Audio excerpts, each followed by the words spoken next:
अस्सलाम वालेकुम, मैं हूं महर बिलाल। उर्दू ज़ुबान दानी का सिलसिला जारी है। आजकल हम आवाज़ अल्फाज पर बात कर रहे हैं। अल्हम्दुलिल्लाह ये सिलसिला हमारा बाकायदगी से जारी है। अगर आप पहली दफ़ा ये सुन रहे हैं तो इस प्ले लिस्ट के अंदर हमारे इस तरह के बहुत सारे वीडियो जो हैं वो मौजूद हैं, जिनमें आप मज़ीद इस तरह के अल्फाज देख सकते हैं। अगर आप नए हैं तो हमारे चैनल को सब्सक्राइब कर लीजिए ताकि हमारी आने वाली वीडियोस आप तक बर वक्त पहुँचती रहें। अब हम अलिफ मद और ऐन की हम आवाज़ अल्फाज जो हैं वो पढ़ रहे हैं। तो अलिफ मदा हो, अलिफ हो या ऐन हो, इनसे जो अल्फाज बनते हैं वो मिलती जुलती आवाज़ देते हैं। अक्सर ये सवाल जो मुझे नहीं पता लगता कि मैं कौन सा वाला लिखूं, तो भाई जौन सा वाला लिखना मतलब आपको दोनों को पता होगा तो आप लिख लोगे। मतलब अरब, ठीक है, हमारे प्यारे नबी सल्लल्लाहु अलैहि वसल्लम अरब की सरजमीन पे पैदा हुए। अब जब अरब लिखना है तो ये वाला अरब लिखना है या वो वाला लिखना है। सो सिंपल, अगर जगह का नाम है तो फिर ये वाला लिखना है क्योंकि ये एक मुल्क का नाम है, एक जगह का नाम है, एक इलाके का नाम है, तो हम ये अरब लिखेंगे। और ये वाला अरब, ठीक है, पाकिस्तान पर इतने अरब कर्जा चढ़ गया तो कितने अरब है, तो अरब मीन्स ये वाला, ये गिनती के मानों में इस्तेमाल होता है। तो अगर गिनती के सेंस में इस्तेमाल हो रहा है तो आप अलिफ से अरब लिखेंगे।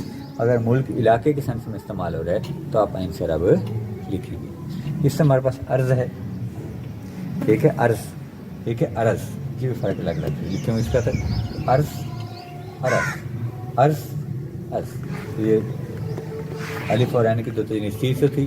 जे और ज़न की भी आगे इंशाल्लाह हम आगे बढ़ेंगे तो ये चलती रहेंगी। हम इस सिलसिले को काफ़ी लॉन्ग टर्म लेके जाना चाहते हैं ताकि ये सारा बिल्कुल क्लियर ही हो जाए, मसले हल हो जाए। तो अर्ज़ हम दरख्वास्त के मानों में इस्तेमाल करते हैं कि हम अर्ज़ गुज़ार हैं।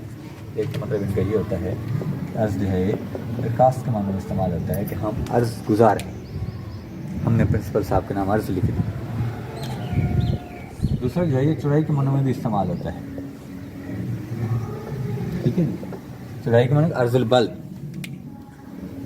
कि इस प्लाट का अर्ज़ कितना है और तूल कितना है, तो तूल और अर्ज़ जो होते हैं वो भी यही वाले होते हैं कि चौड़ाई के मानों में भी ये अर्ज़ इस्तेमाल होता है। इसके बाद अरज़, अगर ये जज़्म है, ये ज़बर है, अरज़, अरज़ बीमारी को कहते हैं। वो बीमारी जो किसी और के सबब हो उसको हम अरज़ कहते हैं। तो कहते हैं बीमारी, मर्ज़, तो कहते हैं अरज़। तो अरज़ यानी आर्ज़ा, इसी अरज़ से है आर्ज़ा। तो वो बीमारी जो किसी और के सबब से लगी हो उसे अरज़ कहा जाता है और इसी को बढ़ा के आर्ज़ा लिखा जाता है। एक अलिफ है, अलिफ रे और ज़ाद के साथ अरज़। ये अर्ज़ ज़मीन के लिए इस्तेमाल होता है, ये अर्ज़ ज़मीन के लिए इस्तेमाल होता है। इसी तरह ये अर्ज़ अलिफ रे और रे के साथ अर्ज़, ये वाला अर्ज़ का मतलब कीमत, वैल्यू, कदर।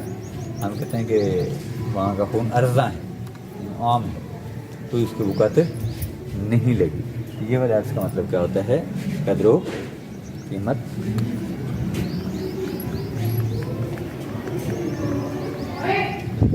तो ये थे हमारे चंद अल्फाज। ये सिलसिला आगे भी जारी है, उम्मीद है आपको समझ आ गई होगी। कहीं भी दिक्कत हो तो आप हमें मैसेज कीजिए, हम इंशाल्लाह आपको जवाब देंगे। आप हमें व्हाट्सएप कीजिए, इंशाल्लाह हम आपके रहनुमाई के लिए हाज़िर हैं। बस।